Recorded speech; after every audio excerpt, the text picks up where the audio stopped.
Good morning, and wake up, wake up, wake up. Yes, it's your boy, Mr. Snackable, and I have a snackable for you.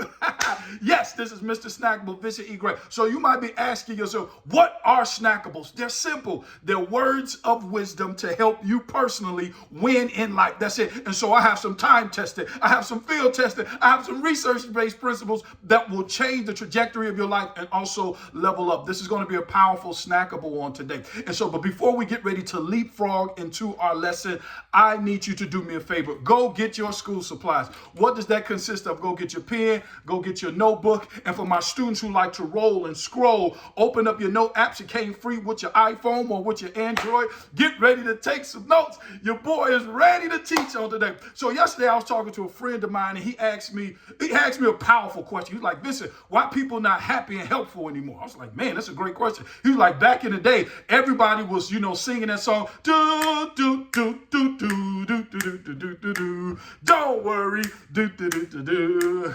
Be happy, do, do, do. He's like, everybody was happy. He's like, what's the problem? And I was saying, how do you expect people to be happy, helpful, and live a full life when they don't know their life purpose? Ooh!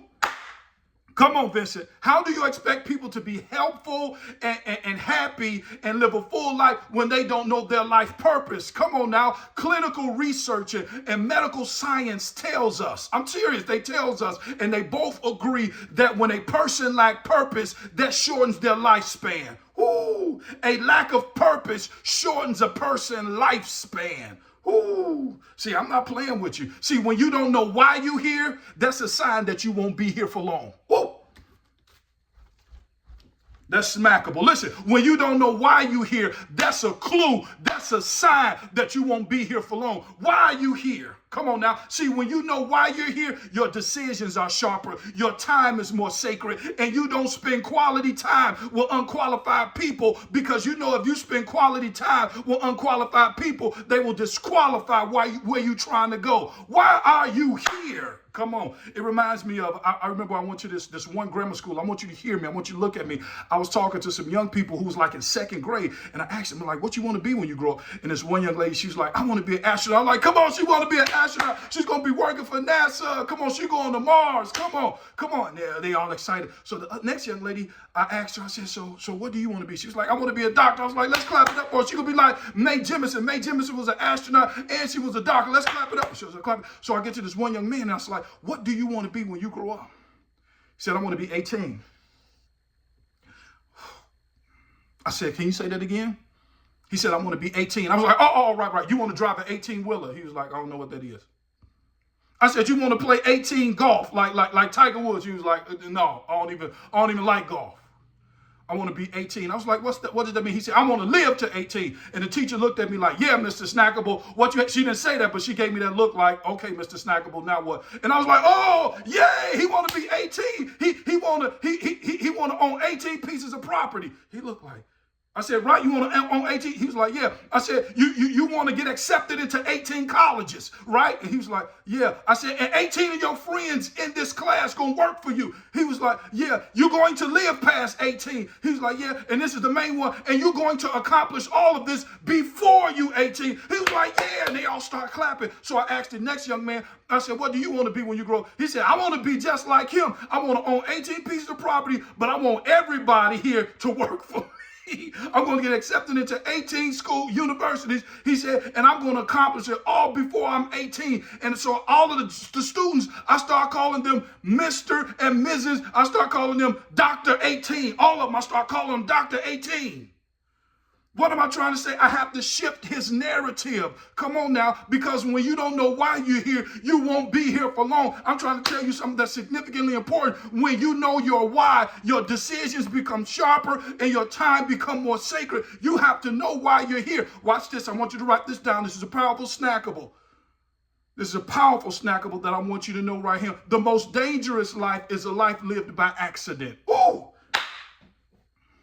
The most dangerous life is a life lived by accident. You don't want to live by accident. You want to live on purpose. I remember I was talking to some young men, and I told them, I said, you have to know your purpose. You have to know why you're in school. You're in high school because, okay, you may want to go to Yale. You can't hang with some of these other guys. They probably might be going to jail. Come on.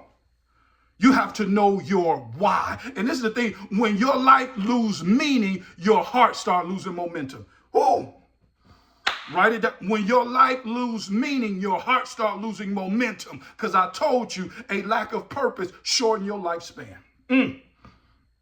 All right, let me tell you this. Let me tell you how most people, what happens when you don't know your purpose. I'm telling you, this is significantly important. See, when you don't know your purpose, you fall for the 3 P's. Okay, see, when you don't know your purpose, you start entertaining everything. And these are 3 things that you entertain. Number 1, you entertain people. You entertain the wrong people. What's the wrong people? You spend a major time with minor people. You spend a major time with minor people. The second P is you start going to the wrong places. I remember my grandfather, I asked him, I was like, "Granddad, can I use your car?" And he was like, "Listen, where you going?" I was like, "We just going to kick it." He was like, "You can't use my car." I was like, "Granddad," he was like, "Vinny." That's what he would call me, Vinny. That was like the nickname. Where you going? I was like, "I told you we go." He was like, "You cannot use my car, and don't ask your mother if you can use her car." I was like, "Why, Granddad?" He said, "Because if you don't know where you're going, that's the easiest place to end up where you don't want to be." Where you going? Listen to me. Where are you going? If you don't know where you're going, that's the easiest place to end up where you don't want to be.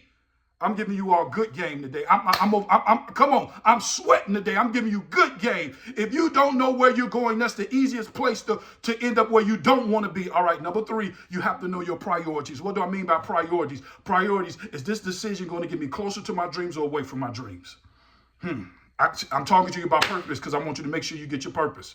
All right, those are 3 things. Now, this is what I'm going to do. How do I find my purpose? Your purpose is connected to the problem that irritates you. Write that down. Your purpose is connected to the problem that irritates you. The thing that irritates you the most is a clue to what you call to fix. Woo! Dr. King, he was irritated by injustice, so he did something about it. A lot of politicians, they see some unfair treatment in certain communities, unserved communities, or broken communities, underserved communities, so they do something about it. Come on, do something about it in your community. Start a petition, do something. Your purpose is called for you to, come on, your purpose is hidden in the problem. The problem that you see, the reason why you're seeing it is because you're called to fix it. The reason why you're irritated by it is because you're called to fix it. All right, let me end here because I want you to know this is significantly important, and I'm done. Hopefully I gave you all some good game on today. This is what I want you all to know. Whatever you do, make sure that you do it better than no person living, no person dead, or no person yet to be born can do it better. That's your assignment and that's your purpose. Remember, you get graded on your assignment. Come on now. I'm going to say it again. Your purpose in life is to make sure that whatever you do, make sure that you do it better than no person living, no person dead, or no person yet to be born can do it better. My name is Vincent E. Gray, Mr. Snackable. I approve this message. See you tomorrow. Have a great day. We'll chop it up. Do me a favor. Go change the world.